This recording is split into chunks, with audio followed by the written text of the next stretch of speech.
Don't forget to subscribe and press the bell icon to never miss a video from testbook.com.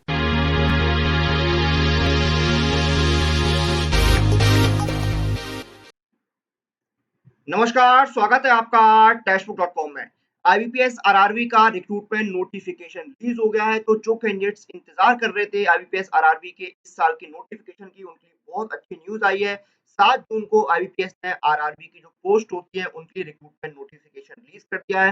Total 10,000 से ज्यादा vacancies release हुई है इस notification में। अलग अलग पोस्ट है, इसमें आपकी क्लरिकल पोस्ट है यानी office assistant multipurpose, officer scale 1, officer scale 2 और ऑफिसर स्केल 3 की पोस्ट है। टोटल जो वैकेंसी काउंट है वो आपका 10,000 से ज्यादा है। और इस रिक्रूटमेंट नोटिफिकेशन के जो ऑनलाइन रजिस्ट्रेशन है वो 8 जून 2021 से स्टार्ट हो चुके हैं। और आज हम इस वीडियो में जानेंगे कि किस तरह से आप आईबीपीएस आरआरबी के इस नोटिफिकेशन में अप्लाई कर सकते हैं, यानी ऑनलाइन अप्लाई करने का पूरा प्रोसेस क्या है वो हम इस वीडियो के अंदर जानेंगे। तो आइए शुरू करते हैं और जानते हैं स्टेप बाय स्टेप पूरा प्रोसेस किस तरह से आप आईबीपीएस आरआरबी के लिए अप्लाई कर सकते हैं।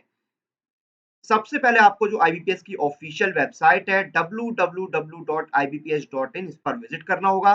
जब इस वेबसाइट पर आप विजिट करेंगे तो इसका होम पेज कुछ इस तरह से ओपन होगा। इसमें देखिए आपको कुछ मैसेज फ्लैश हो रहे हैं। इसमें आपको पहला मैसेज जो मैंने रेड कलर से सर्किल भी किया हुआ है वो है आपका click here to apply online for CRP RRB stand. तो आपको इसी ऑप्शन पर क्लिक करना होगा। जब इस ऑप्शन पर आप क्लिक करेंगे तो इस तरह से एक पेज ओपन हो जाएगा सीआरपी आरआरबी 10 का, यानी सीआरपी यानी कॉमन रिक्रूटमेंट प्रोसेस। तो इसमें देखिए आपको जिस पोस्ट के लिए अप्लाई करना है सबके अलग-अलग लिंक दिए हुए हैं। जैसे कि मैं ऑफिस असिस्टेंट यानी क्लर्क के लिए अप्लाई करूंगा, तो पहला ऑप्शन है click here to apply online for recruitment of office assistant multipurpose under CRP RRB 10। तो आपको जिस भी पोस्ट के लिए अप्लाई करना है आप उस पोस्ट को सिलेक्ट कर सकते हैं। मैं ऑफिस असिस्टेंट के लिए अप्लाई कर रहा हूं तो मैंने वो उस पर क्लिक किया है। तो इस पर आप क्लिक करेंगे तो आपका ये पेज ओपन हो जाएगा। इसमें इंपॉर्टेंट डेट्स दी हुई हैं कि रजिस्ट्रेशन कब से कब तक है। 8 जून से 28 जून तक आप अप्लाई कर सकते हैं। अब इसमें अप्लाई कैसे करना है, अगर आप ऑलरेडी रजिस्टर्ड हैं तो आप लॉगिन कर सकते हैं, लेकिन आपको नया रजिस्ट्रेशन कैसे करना है वो भी मैं आपको बताऊंगा। सबसे पहले देखिए आपको राइट हैंड साइड में ऊपर की साइड एक ऑप्शन दिख रहा होगा येलो बॉक्स में, click here for new registration. तो आपको इस न्यू रजिस्ट्रेशन वाले जो ऑप्शन है इस पर क्लिक करना होगा। जब इस पर आप क्लिक करेंगे तो देखिए सबसे पहले आपका रजिस्ट्रेशन में आपका बेसिक इन्फो मांगा जाएगा। अपना फर्स्ट नेम डालिए, उसको कंफर्म कीजिए। अगर आप मिडिल नेम या लास्ट नेम यूज करते हैं तो वो भी यहाँ पर एंटर कीजिए और उनको कंफर्म कीजिए। आपका जो फुल नेम है वो ऑटोमेटिकली यहाँ पर फिल हो जाएगा।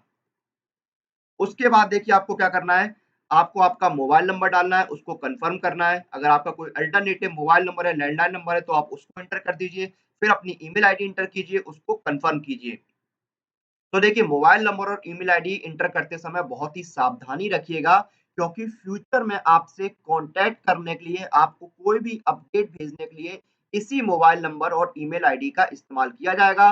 तो वही मोबाइल नंबर और ईमेल आईडी आप यहाँ पर इंटर करें जो आपकी एक्टिव हो और फ्यूचर में भी एक्टिव रहने वाली हो। तो मोबाइल नंबर ईमेल आईडी आपने यहाँ पर डाल दिया, उसके बाद सिक्योरिटी कोड बॉक्स में एंटर कर दीजिए। फिर सेव एंड नेक्स्ट पर क्लिक कीजिए। जब आप सेव एंड नेक्स्ट पर क्लिक करेंगे तो आपका जो रजिस्ट्रेशन है वो, आपको एक रजिस्ट्रेशन नंबर मिल जाएगा और पासवर्ड मिल जाएगा। अब आपको आपके फोटो और सिग्नेचर अपलोड करने हैं, तो जो गाइडलाइंस है उनको रीड कर लीजिए। फोटो सिग्नेचर की जो साइज मांगा है, जो फॉर्मेट मांगा है, उस फॉर्मेट और साइज में अपने फोटो सिग्नेचर को अपलोड कर दीजिए और नेक्स्ट पर क्लिक कर दीजिए। देखिए मैंने अपने फोटो और सिग्नेचर जो है उनको रिसाइज किया है इस free photo cropping and resizing tool के जरिए। अगर आपको भी अपने फोटो और सिग्नेचर को रिसाइज करना है तो इस photo cropping and resizing tool का लिंक आपको डिस्क्रिप्शन में मिल जाएगा। फोटो सिग्नेचर आपने अपलोड कर दिए।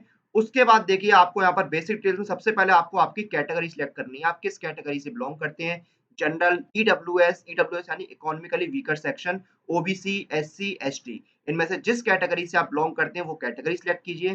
फिर देखिए अगला है, अगर आप 40% से ज्यादा बेंचमार्क डिसेबिलिटी वाले पर्सन है तो आप यहाँ पर यस कर दीजिए, वरना आप नो कर दीजिए। अगर आप यस करते हैं तो आपको डिसेबिलिटी का टाइप और डिसेबिलिटी का सब टाइप बताना है। उसके साथ-साथ मल्टीपल डिसेबिलिटी का सब टाइप भी आपको यहाँ पर बताना होगा। उसके बाद देखिए अगर आप पीडब्ल्यूबीडी की गाइडलाइंस के तहत आपको अगर एग्जाम में एक्स्ट्रा टाइम के लिए आप एलिजिबल हैं तो आप यस कर दीजिए, वरना आप नो कर दीजिए। उसके बाद are you suffering from cerebral palsy and writing speed is affected, अगर आपकी राइटिंग स्पीड जो है वो अफेक्टेड है, प्रभावित है तो आप यस कर दीजिए, वरना आप नो कर दीजिए। अगर आप यस करते हैं तो क्या आपको एग्जाम में एक्स्ट्रा टाइम चाहिए, अगर चाहिए तो आप यस कर दीजिए। फिर देखिए अगर आपका डोमिनेंट यानी जिस हाथ से आप लिखते हैं वो हाथ अफेक्टेड है तो आप यस कर दीजिए, वरना आप नो कर दीजिए। अगर आप यस करते हैं तो आपको क्या एग्ज़ाम में एक्स्ट्रा कंपल्सेटरी टाइम चाहिए? तो आप येस कर दीजिए। उसके बाद देखिए क्या आप पीडब्ल्यूबीडी की जो गाइडलाइंस है उसके तहत आप स्क्राइब का यूज़ करने के लिए एलिजिबल हैं? अगर आप हैं तो येस कर दीजिए वरना नो कर दीजिए। उसके बाद अगर आप ऐसे किसी सदस्य के फैमिली मेंबर या बच्चे हैं जो 1984 के राइट्स में मारे गए थे, तो आप अगर ऐसा है तो येस कर दीजिए वरना आप नो कर दीजिए। उसके बाद आप किस धर्म से, किस रिलीजन से बिलॉन्ग करते हैं वो आपको सिलेक्ट करना है। अगर आप रिलीजियस माइनॉरिटी कम्युनिटी से बिलॉन्ग करते हैं तो येस कर दीजिए वरना आप नो कर दीजिए। अगर आप एक्स सर्विसमैन हैं तो आप येस कर दीजिए वरना नो कर दीजिए। अगर आप डिसेबल्ड एक्स सर्विसमैन हैं तो भी यहाँ पर आपको येस या नो करना है। उसके बाद देखिए अगर आप येस करते हैं तो आपको यहाँ पर आपने कितने साल की सर्विस करी है वो आपको बतानी है महीनों में।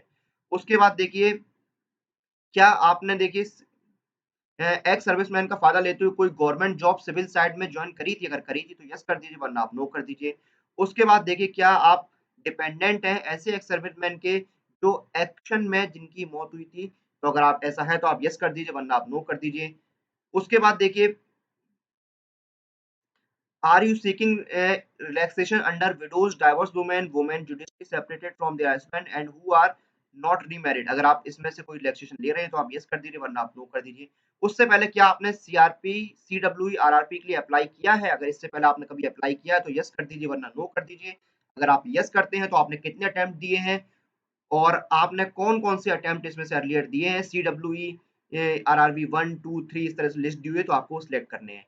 उसके बाद आपको आपकी नेशनैलिटी सिलेक्ट करनी है, फिर उसके बाद आप जिस स्टेट यूनियन टेरिटरी से अप्लाई करना चाहते हैं वो स्टेट सिलेक्ट कीजिए। उसके बाद आपको आपके प्रीलिम्स के एग्ज़ाम का सेंटर सिलेक्ट करना है, फिर आपको आपके मेन का एग्ज़ाम का सेंटर सिलेक्ट करना है। उसके बाद देखिए क्या है, I intend to bring the following ID when appearing for the examination. जब आप एग्जाम रूम देने जाएँगे, एग्जाम सेंटर पे जाएँगे, तो आप कौन-सी आईडी लेके जाएँगे वो आपको यहीं पर बताना होगा। इसमें देखिए अलग-अलग ऑप्शन होंगे आपके डीएल होगा, आधार कार्ड है, वोटर कार्ड है, तो आप जो आईडी एग्जामिनेशन में लेके जाने वाले हैं, वो आईडी यहाँ पर आपको बतानी होगी। जैसे मैंने आधार कार्ड सेलेक्ट किया है और उस आईडी का आपको नंबर भी बताना होगा अभी से। जो यहाँ पर आईडी बताएँगे, वही आईडी आपको एग्जामिनेशन सेंटर पर लेके जानी होगी। उसके बाद देखिए आप अपने पेपर का मीडियम बताइए, आप किस मीडियम में पेपर देना चाहते हैं? मैंने इंग्लिश और हिंदी किया है। आप चाहें तो इसमें दूसरी भी लैंग्वेज सिलेक्ट कर सकते हैं जो आपके स्टेट में अवेलेबल है। उसके बाद आपको आपकी डेट ऑफ बर्थ बतानी है, डेट, मंथ और ईयर के फॉर्मेट में। जैसे मैंने 4 दिसंबर 1994 बताई है, फिर आपको आपका जेंडर सिलेक्ट करना है। Do you have twin brother and sister? या आपका कोई जुड़वा भाई या बहन है? अगर है तो येस कर दीजिए वरना नो कर दीजिए। अगर आप येस करते हैं तो जेंडर बताइए अपने ट्विन का और अपने ट्विन का नाम बताइए। फिर आपको आपका वैवाहिक स्थिति, मैरिटल स्टेटस बताना है। आपको आपके फादर का नाम डालना है, अपनी मदर का नाम डालना है। फिर आपको करस्पॉन्डेंस एड्रेस डालना है। एड्रेस लाइन 1 में अपना एड्रेस डालिए, डिस्ट्रिक्ट सेलेक्ट कीजिए, अपना स्टेट डालिए और 6 डिजिट का पिन कोड डालिए। फिर आपको यहाँ पर आपका परमानेंट एड्रेस डालना है। अगर आपका करस्पॉन्डेंस एड्रेस और परमानेंट एड्रेस सेम है, तो सेम एज़ एड्रेस और करस्पॉन्डेंस पर टिक कर दीजिए, आपका परमानेंट एड्रेस ऑटोमैटिक फिल हो जाएगा। अब ये आपकी देखिए एप्लीकेशन चार्जेज़ आ रहे हैं ₹850, ये आपको पे करने होंगे। अपनी डिटेल्स को वैलिडेट कीजिए, वैलिडेट और डिटेल्स पर क्लिक करके और फिर सेव एंड नेक्स्ट पर क्लिक कीजिए। सेव एंड नेक्स्ट पर क्लिक करेंगे, अब आपको एजुकेशनल क्वालिफिकेशन डालनी है। 28/6/2021 कट ऑफ डेट है एजुकेशनल क्वालिफिकेशन के लिए। यानी अगर आपका रिजल्ट अगर नहीं आया अभी, लास्ट ईयर के आप कैंडिडेट हैं, तो आपका रिजल्ट जो है वो 28 जून या उससे पहले आ जाना चाहिए। अगर 28 जून तक आपका रिजल्ट नहीं आता तो आप इसके लिए एलिजिबल नहीं है। सबसे पहले आपको ग्रेजुएशन की डिटेल्स देनी है। आपने किस स्ट्रीम से ग्रेजुएशन किया है, डेट ऑफ पासिंग आपको बतानी है, कब आपने अपना जो है ग्रेजुएशन कंप्लीट किया है, पास किया है, परसेंटेज और मार्क्स बताना है और क्लास बतानी है, ग्रेड बताने हैं। फिर आपको कंप्यूटर की नॉलेज है या नहीं, येस या नो में करना है। अगर आप येस करते हैं तो कंप्यूटर नॉलेज की डिटेल्स दीजिए, जैसे कि मैंने ग्रेजुएशन में मेरे पास कंप्यूटर था तो मैंने वो डिटेल्स यहाँ पर दे दी है। अगर आपने कोई डिप्लोमा किया है, कंप्यूटर कोर्स किया है, तो भी आप इसकी जानकारी यहाँ पर दे सकते हैं। उसके बाद लोकल लैंग्वेज की आपको जानकारी देनी है, कौन-सी लोकल लैंग्वेज आपको आती है, येस कर दीजिए और फिर लोकल लैंग्वेज सेलेक्ट कीजिए। उसके बाद आपको अगर आपका कोई एक्सपीरियंस है तो आप बता दीजिए, एम्प्लॉयर का नाम बताइए, अपनी डेजिग्नेशन बताइए, कब से कब तक आपने सर्विस करी है वो बताइए, अपनी ड्यूटी का नेचर बताइए, रीज़न बताइए छोड़ने का जॉब और कितने साल आपने सर्विस करी है वो आपको यहाँ पर बताना है। बाकी डिटेल्स यहाँ पर आपको बतानी है। आपको कौन-कौन सी लैंग्वेज आती है वो आपको बतानी है, जैसे मैंने हिंदी बताई है और इंग्लिश बताई है और मुझे दोनों ही लैंग्वेज पढ़नी भी आती है, लिखनी भी आती है और समझनी भी आती है यानी सुननी भी आती है। तो ये इसी तरह आपको आपकी लैंग्वेज बतानी होगी। फिर अपनी डिटेल्स को वैलिडेट कीजिए, वैलिडेट योर डिटेल्स पर क्लिक कीजिए और सेव एंड नेक्स्ट पर क्लिक कीजिए। सेव एंड नेक्स्ट पर क्लिक करेंगे तो आपको ऑर्गनाइजेशन की प्रेफ़रेंस देनी है। अगर आपका सिलेक्शन होता है तो आप किस बैंक में सबसे पहली प्रेफ़रेंस देंगे, दूसरी देंगे, तीसरी देंगे, इस तरह से आपको बताना है। तो यहाँ पर लेफ्ट हैंड साइड में बैंक के नाम दिए हुए हैं, उन पर टिक करते जाइए और राइट हैंड साइड में ऑटोमेटिकली आपकी जो प्रेफ़रेंस है वो आती जाएँगी। अपनी डिटेल्स को वैलिडेट कीजिए और सेव एंड नेक्स्ट पर क्लिक कीजिए। जब आप सेव एंड नेक्स्ट पर क्लिक करेंगे तो आपके फॉर्म का प्रीव्यू आ जाएगा। सबसे पहले ऊपर देखिए राइट हैंड साइड में फ़ोटो के नीचे एक ऑप्शन आ रहा है, I confirm that this is my photo, इस पर टिक कर दीजिए। उसके बाद देखिए फिर आपके सबसे नीचे राइट हैंड साइड में सिग्नेचर आ रहे हैं, I confirm that this is my signature, इस पर टिक कर दीजिए। एग्री पर क्लिक कर दीजिए, यहाँ पर जो कंडीशंस हैं उन पर टिक कर दीजिए और कंप्लीट रजिस्ट्रेशन के ऑप्शन पर क्लिक कीजिए। कंप्लीट रजिस्ट्रेशन के ऑप्शन पर क्लिक करेंगे, अब आपको लेफ्ट थंब इम्प्रेशन और हैंड रिटन डिक्लेरेशन जो है वो आपको यहाँ पर अपलोड करना है।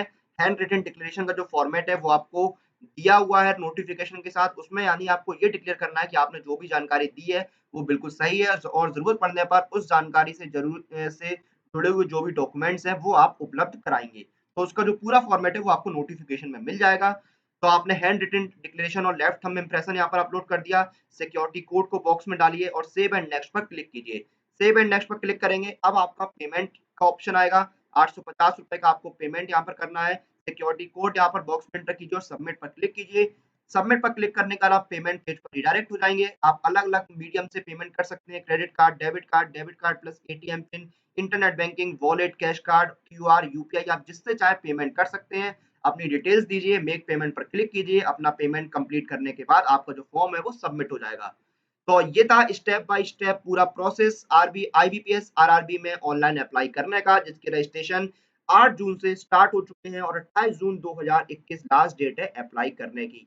तो ये तो बात हो गई ऑनलाइन अप्लाई करने की, लेकिन समय-समय पर जो अलग-अलग रिक्रूटमेंट नोटिफिकेशन रिलीज़ होते हैं, उनकी कंप्लीट प्रिपरेशन के लिए जो सबसे अच्छा ऑप्शन है, वो है ये टेक्स्ट बुक पास, क्योंकि इस एक टेक्स्ट बुक पास के अंदर आपको मिलते हैं 330 से ज़्यादा एग्ज़ाम और 18,000 से ज़्यादा मॉक टेस्ट और अभी देखिए टेस्ट बुक अपने 50,000 से ज़्यादा सिलेक्शंस का सेलिब्रेशन कर रहा है। यानी आपको 18 महीने की यहाँ पर बम्पर सेल मिल रही है, यानी सिर्फ रुपीज़ 399 में आप अवेल कर सकते हैं इस टेक्स्ट बुक पास को पूरे 18 महीने के लिए।